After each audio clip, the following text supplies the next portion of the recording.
Hello dear students, today we are learning about forces and matter.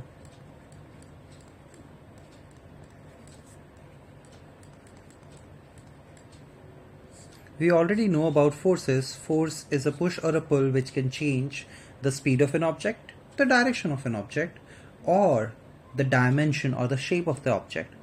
Now today in forces and matter, what are we focusing? We are focusing on how does force change the shape or structure of a matter. Now, what does that mean?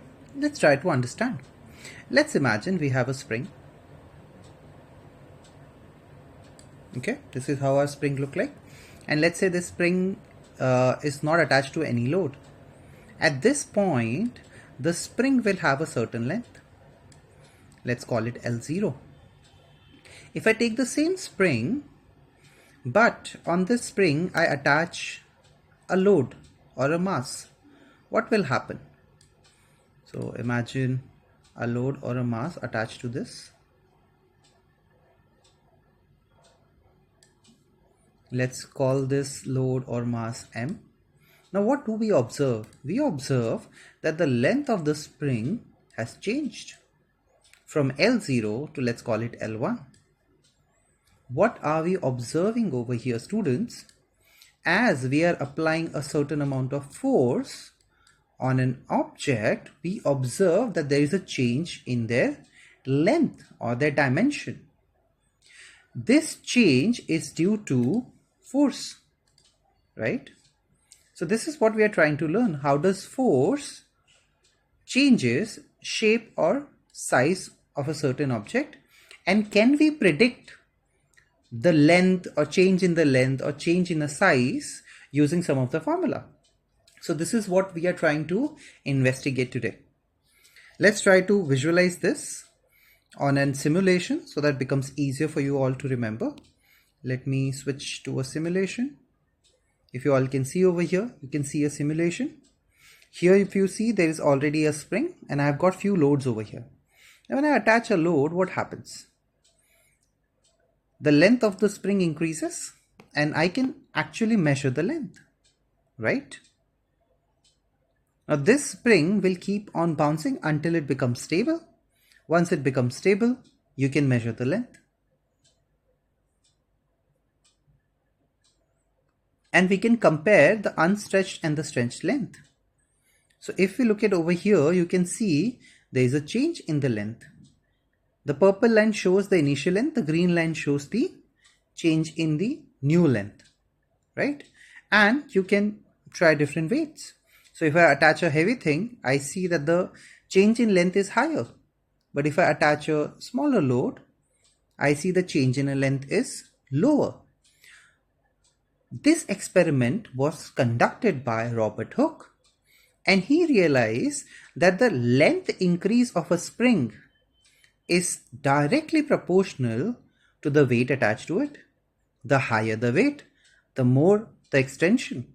The lower the weight, the lesser the extension.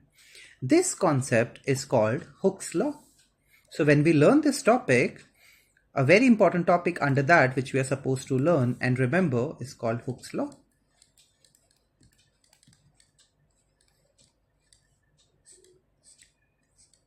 So let's try and understand what exactly is this Hooke's law. Okay. So what do Hooke's law states? Hooke's law simply says that, or what we have observed, that an extension of an elastic object is directly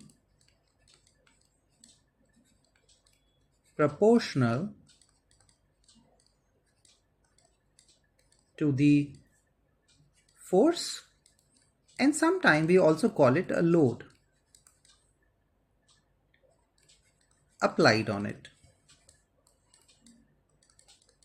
So students, if they ask you to give a statement of the law, you state this.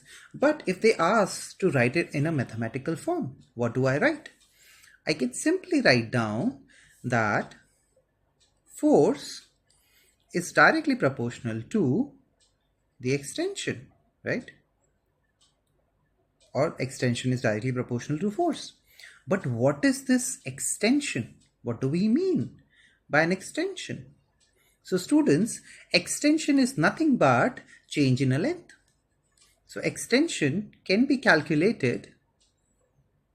I can calculate the extension by calculating the change in length.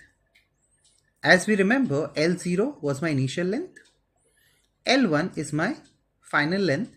So extension will always be equal to L1 minus L0, or simply the final length minus the initial length will give you the extension. So this is your basic law. Now using this law, I can derive a formula. Now whenever I have to remove the proportionality sign and introduce an equal to sign, I introduce a constant. So this becomes force is equals to constant times x. Now students, very important to remember what is what over here. So F stands for force, which is in newtons. X stands for extension, which will be in meters. And K is known as elasticity constant.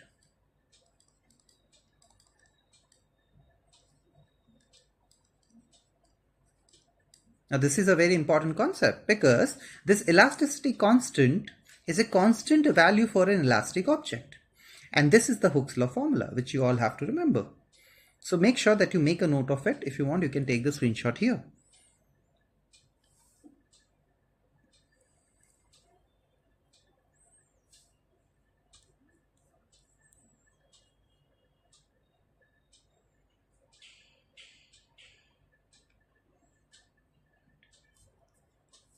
Now since we have got the formula, we move to the next part of the Hooke's law. So sometime you'll get a direct question where they'll give you either force or the length, and they'll ask you to find out the constant or find out the extension. But there's another part to this. The second thing which you are expected to know, the Hooke's law graphs. Because you get a graphical question as well. So let's look at Hooke's law graph.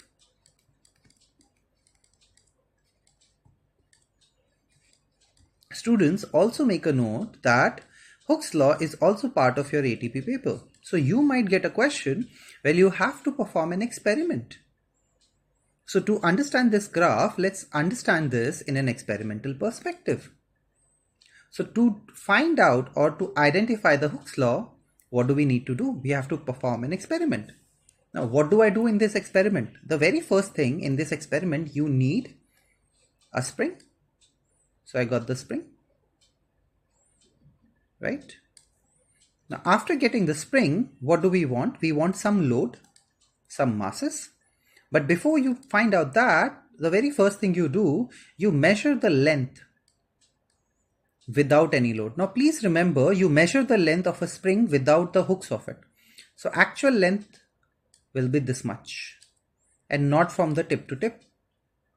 This length will be called L0. L0 is your initial length without any load. Now once you get this, once you get the initial load over here, what you have to do in examination or in ATP, what do you write? Then what we will do, we will keep adding new loads to it.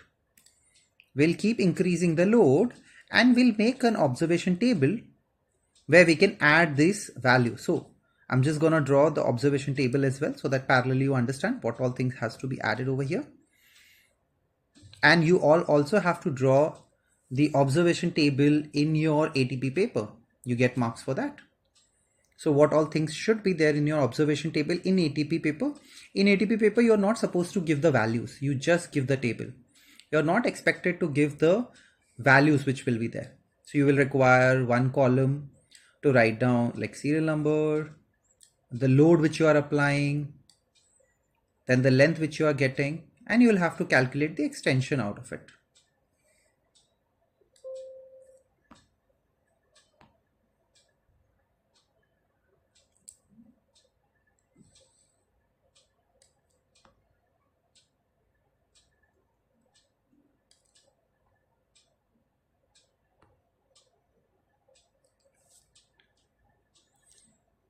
Now let's put the entries in it, what all things you're supposed to write in the column. You don't have to fill the values like I said.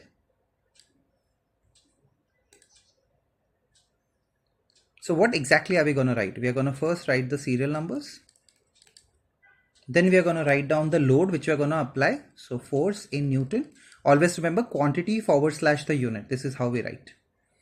Next thing which we'll be writing is the length, the measured length which we'll get. Let's say we are measuring in centimeters. And from that you will calculate the extension. Now how do you calculate the extension? We have already discussed. You take the final length minus the initial length. This is how you get your extension.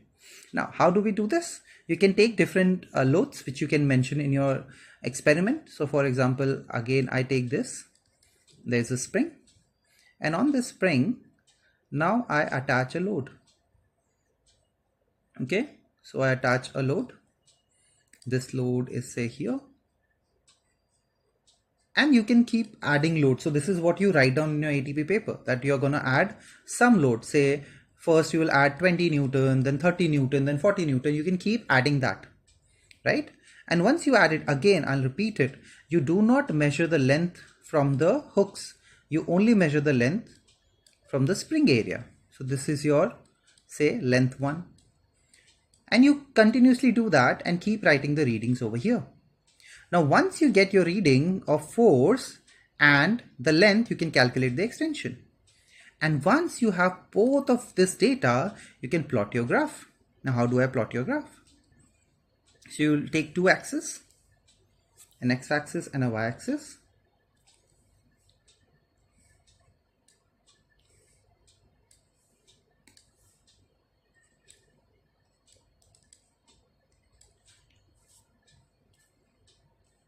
Now you take force on one axis and load on another axis.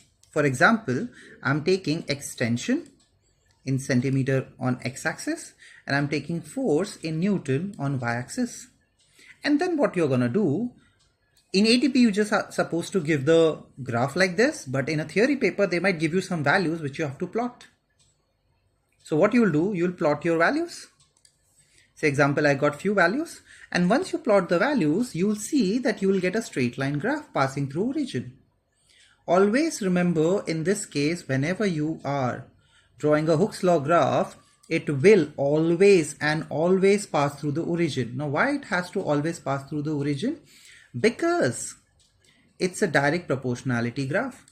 Direct proportionality graphs are always passing through the origin, okay, and it will be a straight line graph. So please make a note over here that whenever we are plotting a force extension graph, it's a straight line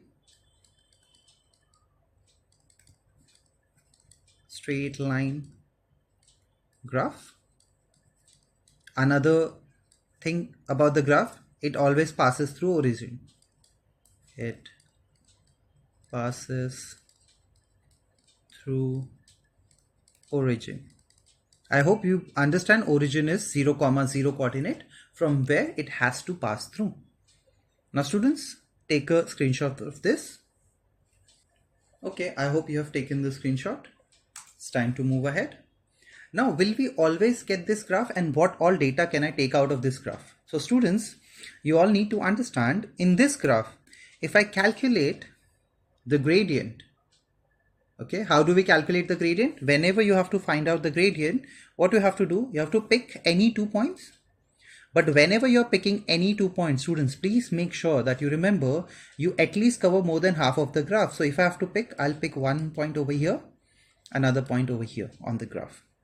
Now once you get this, what you do, you calculate the gradient, which is rise upon run.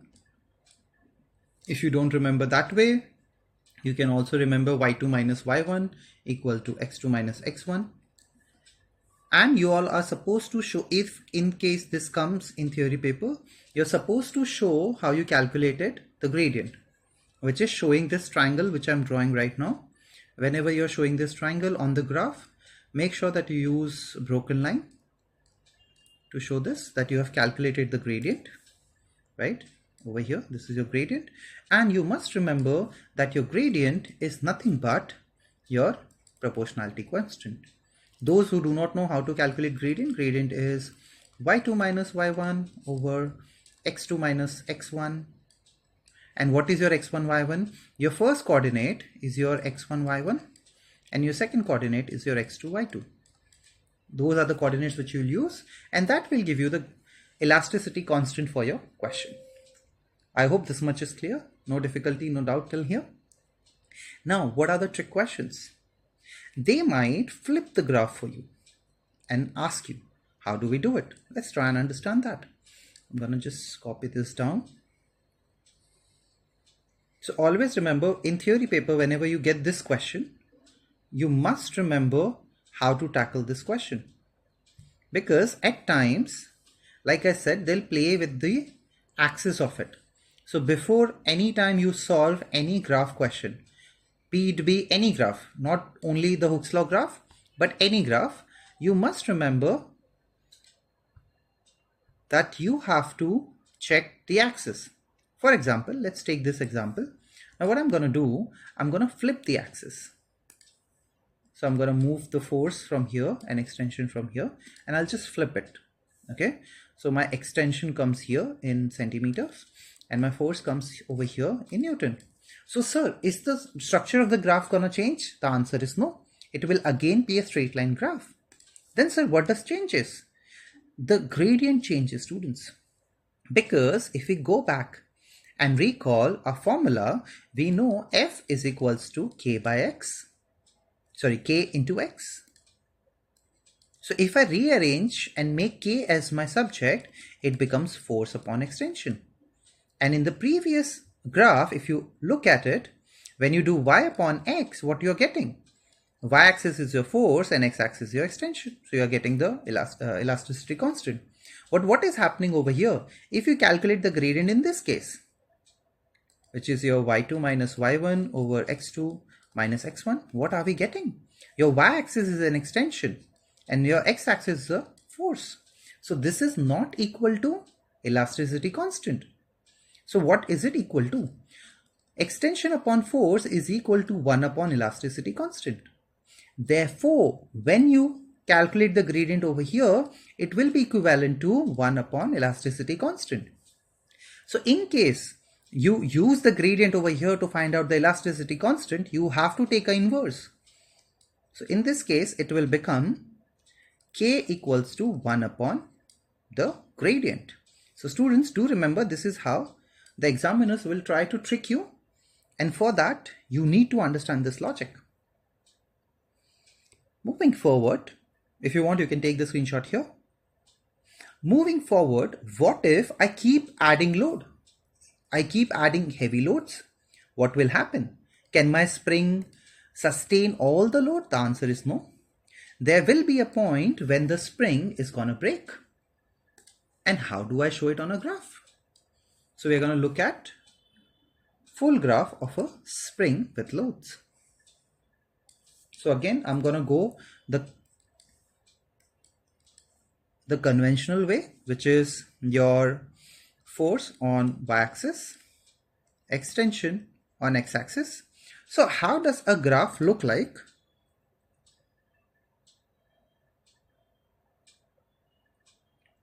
So how does the graph look like over here? Let's try and see that. So initially, if it is elastic object, initially it will follow the Hooke's law and you will get a straight line graph.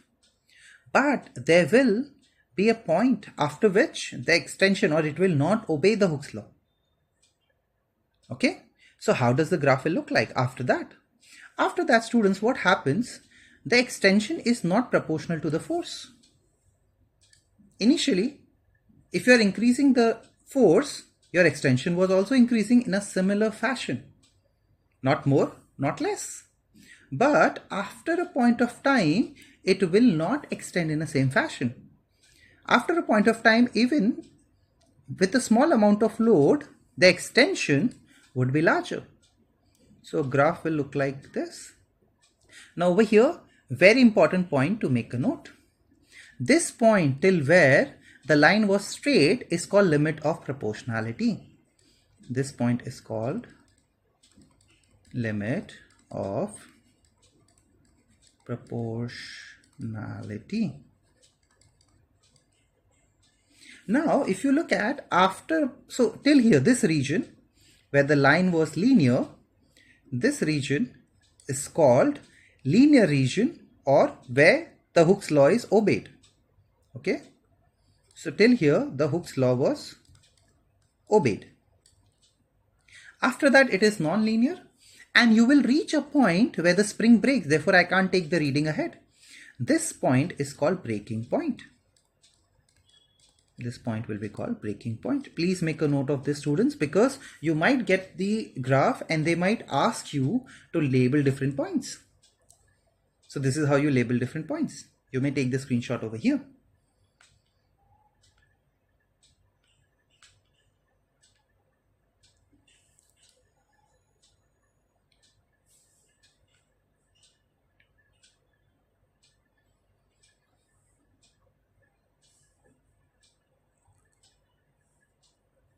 So students, before I move ahead, two important topics to remember: the limit of proportionality.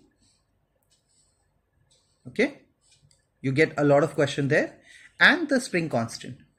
Please remember, the spring constant is valid till limit of proportionality. What does that mean?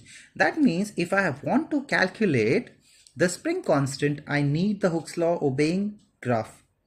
So I cannot calculate the spring constant outside the limit of proportionality. I can only calculate inside. So I can calculate the gradient over here to find out the elasticity constant. Okay, after this, the next part in chapter 5, which we all supposed to learn, is pressure.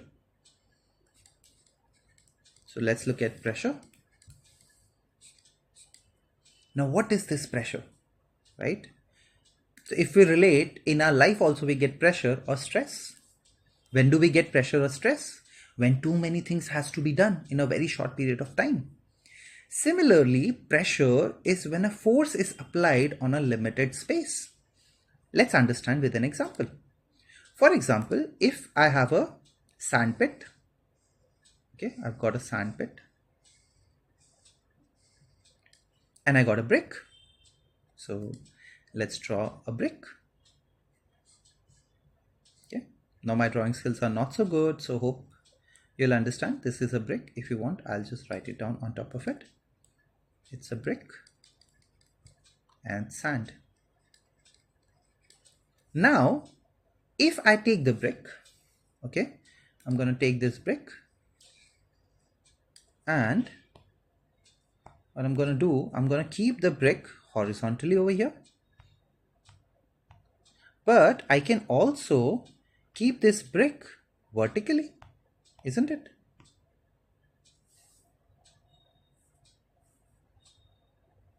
Let me just paste this.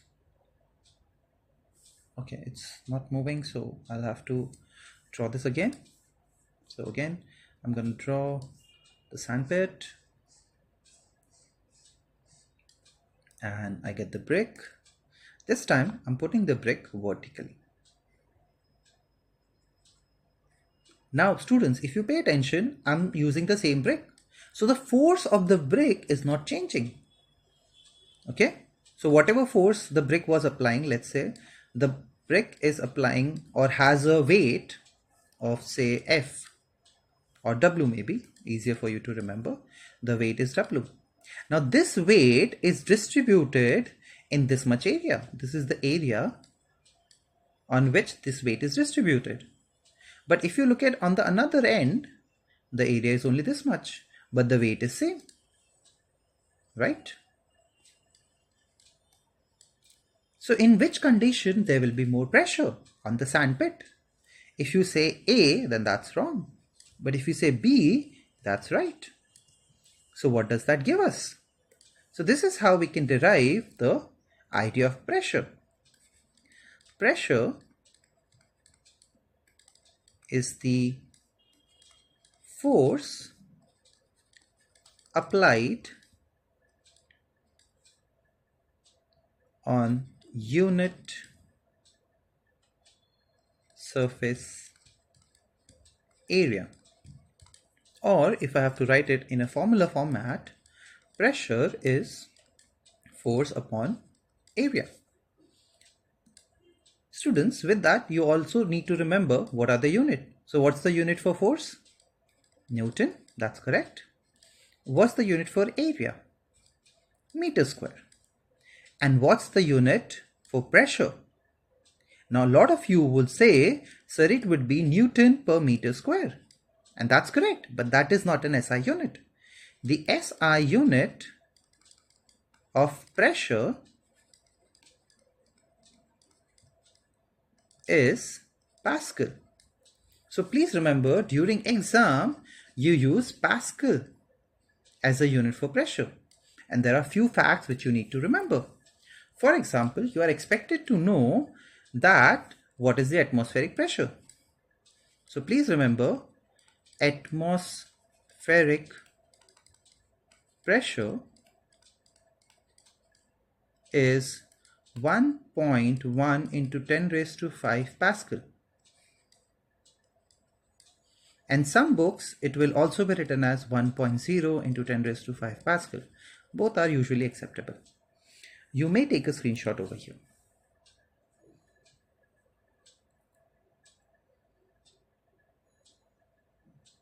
So are we supposed to only know one formula for pressure?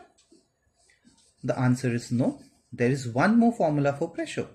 Now this is the universal formula which you can use, but there is a special condition for pressure, which is pressure under a fluid. Pressure under a fluid.